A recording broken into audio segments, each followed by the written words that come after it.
Republican runoff. I guess it was a Republican runoff for the nomination to be in the Senate from Mississippi. Chris, how are you, sir? Mark, I'm doing okay considering everything. Could you have imagined how corrupt the Republican establishment was and the kind of race baiting and nasty tactics that were used against you? Did you expect that? No, not in a million years. You know, these are people that always talk about party unity and party cohesion and talk about how we're supposed to stick together. And they did some of the most despicable things to me and others around me that I've ever seen. And last night, as you know, they pandered to liberal Democrats. They had an orchestrated effort to reach out. They talked about if I was elected, we were going to get rid of food stamps and destroy public schools. And they even made allegations that we were trying to suppress minority votes, which is absurd. But they did all of that with a mindset of getting 35,000 Democrats to cross over and select the Republican nominee for the United States Senate from Mississippi. It's the most disturbing thing that I've ever witnessed. It's the most disturbing thing that I've ever been a part of. How power-hungry and desperate must these people be to try and prevent you, a Reagan conservative, from coming to the Senate? You know, that's not just Thad Cochran. These are men and women in Washington, D.C. who were scared to death that you might get elected. Well, it's Haley Barbour. It's Haley Barbour and Thad Cochran, and they're not fighting for principles any longer. This is purely about money and power. And it's an amazing story they tell. They now are going to put on a straight face and talk about being conservatives. And they're going to talk about how we have to fight the conservative fight when that just pulled over 35,000 liberal Democrats to defeat the only conservative in the race. And Mississippians are tired of that doublespeak. We're tired of the backroom deals. We're tired of the corruption. We've seen it for far too many years. And if they think we're done fighting, they're dead wrong. We're going to keep fighting until we expose it. And we're going to start getting rid of some of these guys. Twice you got more Republican votes in the Republican primary and the Republican runoff than Thad Cochran, yet he's the nominee. Shouldn't something change in the laws in Mississippi so they can't manipulate them this way?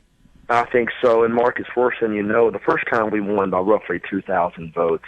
This time, among Republicans, we won by 25,000 votes.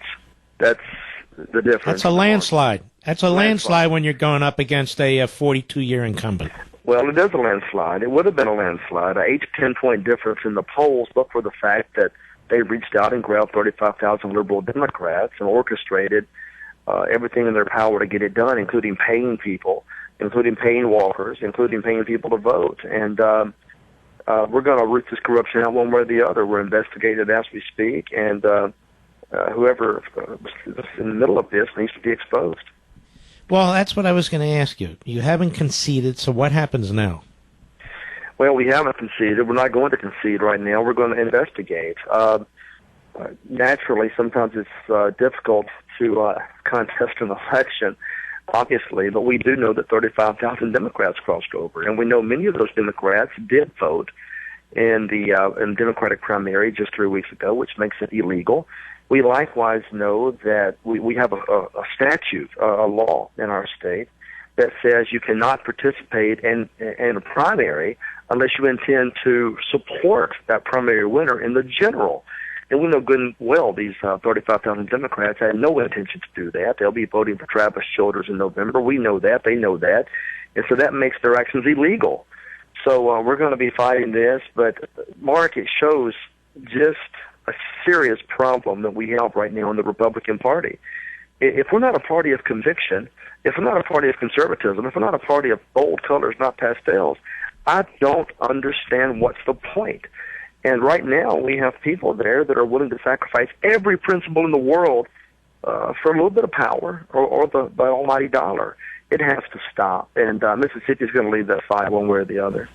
A lot of my callers, a lot of the listeners are saying, remember Mississippi. Because what took place in your race was the most loathsome, underhanded, scurrilous type of campaign tactics we've seen anywhere. You know, the U.S. Chamber of Commerce spent money on this. Yeah. You saw Mitch McConnell raise money to spend on this. John McCain came in and campaigned at the last minute. Not a single one of these people or entities has apologized for the kind of defamation that they unleashed against you and, quite frankly, conservatives and Tea Party activists. Well, you're exactly right. They've called me every name in the book, including a racist. They come down here and campaign. I wonder if they endorse, however, reaching out to 35,000 liberals. I wonder if they endorse that.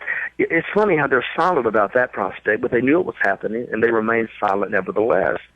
So, look, you know what? Remember Mississippi might be a good rallying cry, because if it can happen in the most conservative state in the Republic, it can happen anywhere. And Mississippi needs to be a rallying cry. We've had enough of this, Mark. We're tired of the corruption. We're tired of the backroom deals. And what happened here is outrageous. You know, if it turns out that there's not an ability to conduct the kind of investigation that needs to be conducted, and that Cochran is the ultimate nominee, you know, you ought to think about running for governor. You ought to think about taking him down and taking down that whole damn Mississippi Republican establishment that was obviously circling the wagons and trying to defeat you. Well, what's remarkable about any time we have a race like this, anytime we have conservatives versus the establishment power, if you will, it's clear for the people to finally see who their friends are and who their friends are not. And so during this race, we've seen some very unusual pairings of people, some very unusual endorsements of people. And my question last night to the nation when I was speaking, I said, I wonder if these people also endorse this outreach to Democrats, because it's one thing to talk to Mississippians about being conservatives and about fighting for conservative values, and then you go get 35,000 Democrats to defeat a Mississippi conservative. It makes no sense. But can I just amend that? It's the way you reach out to Democrats. Reagan reached out to Democrats, and he said, I believe in a big tent, and he did it by trying to advance principle. What they did in your race was the slimiest of the slime. What they did in your race was fear-mongering and race-baiting and pushing big government agenda. Oh, they're going to take food stamps away from him, like the hardest of the hard left. They did. They sounded just like, I guess, what their core convictions truly are. That's exactly what they sounded like, and that's why so many Mississippians are offended. And the thing is, you know, we're not going to be angry and mad. We're going to be resolved. We are here to fight. We're not going anywhere, and we're going to look at this as a learning experience.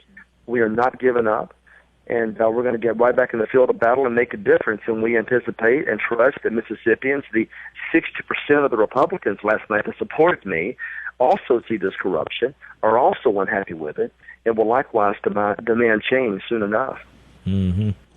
All right, man. Well, keep us informed, and we'll be interested in following this. And you ran a hell of a race. You're an outstanding candidate, a solid, outstanding conservative. You know, the establishment types like to say, well, you guys don't nominate great candidates. They nominated a guy who can barely talk, and the conservatives were backing a guy like you who is enormously thoughtful and articulate, and you know, very you're a Reagan conservative. That's right, absolutely. And Mark, just make people know out there in the country, remember Mississippi. Just remember Mississippi. If it can happen here, it can happen anywhere.